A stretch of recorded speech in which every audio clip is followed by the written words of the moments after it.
chladničku? To je sušička. Sušička. Dobrý deň, milí moji priatelia. Tak ako každý deň, aj dnes trávim v dielni.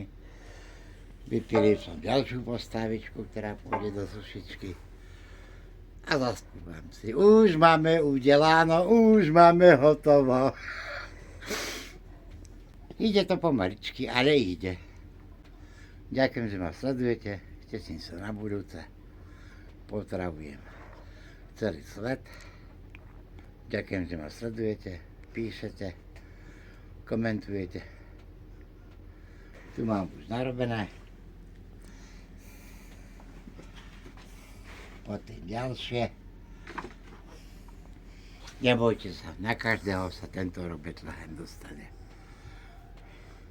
Nejdem ručiť, ale uvidím, ako to pôjde. Dovidenia.